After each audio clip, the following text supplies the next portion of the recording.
To snitch or not to snitch? That is the question. Is it not noble to tell the truth when others live in lies? Let's get it in. What's good with you YouTube? It's your man, Will, Mr. Bad Guy, and I'm back on the scene yet again. Yeah. Now, I know that everybody has this thing called stop snitching. And majority of black folks, niggas, that live in certain neighborhoods go along with that trait. And I stand before you, a black man, saying hell to the no. I'm sorry, I gotta snitch. People always want to live in this place called a neighborhood, where neighbors are behind each other, where neighbors love each other, where neighbors are not only great friends, but they smile, they say hello, they greet people with honesty and love and everything. And if something happens to a neighbor, just like a good neighbor, snitching is there. I'm all down for that because I want someone to tell me if someone breaks into my house. If I get shot in my neighborhood, I want my good neighbor to say, hey, that man shot Will. But when you live in a hood, I do mean a hood, and a hood doesn't have to have broken bottles. It doesn't have to have urine being peed everywhere. And it always doesn't have to contain drug boys. A hood is a place where people turn their heads and don't care about what happens. They stay out of each other's business, go on with their lives, and do not care. So if Jimmy gets shot tomorrow, I see it, I hear it, I just do this.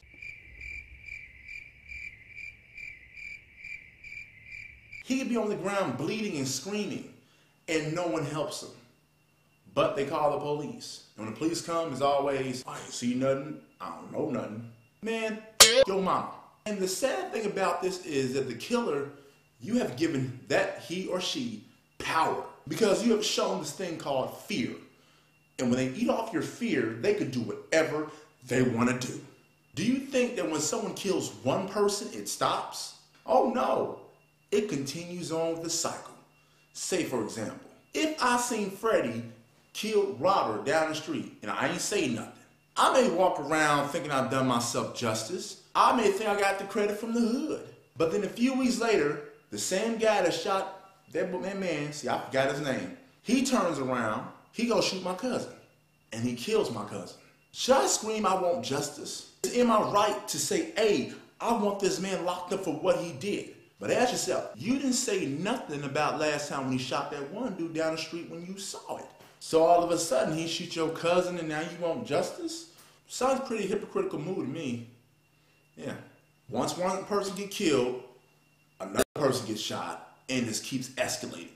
It doesn't stop. So if you're not hearing what I'm saying on this vlog, stop snitching doesn't get better. It just gets worse. The strangest thing about it is that you may never know when the killer comes to your home. Takes out your brother, takes out your sister, takes out your cousin, takes out your grandmammy, take out your great-grandmammy, who knows? But worst of all, if that killer does do this, the killer kills your child. Should justice still come for you because you decide not to tell about the first time? Every man and woman on this earth will reap what they sow. So if you don't stand up and start snitching and start telling about these guys out here killing people, it's going to keep continuing until death comes to your door. Bah! Plug in time. Yo, everyone, check out my new album, Metamorphosis Stage 1. It's on iTunes right now for $8.91. Or you can get the singles for 99 cents each. On top of that, be a fan of mine on Facebook. Search for Big Will, B-I-G-W-I-L. And also, like the page, and also search for Will Mr. Bad Guy on Facebook. Like that page too. Until then, subscribe and rate, thumbs up on the video, and share this video on your YouTube, Facebook, or Twitter. Till then, it's Will Mr. Bad Guy. And the moral of this is, if you don't say anything about someone being murdered, you don't know when a killer or something come back right back to you and take out somebody you love. So why the hell are you crying?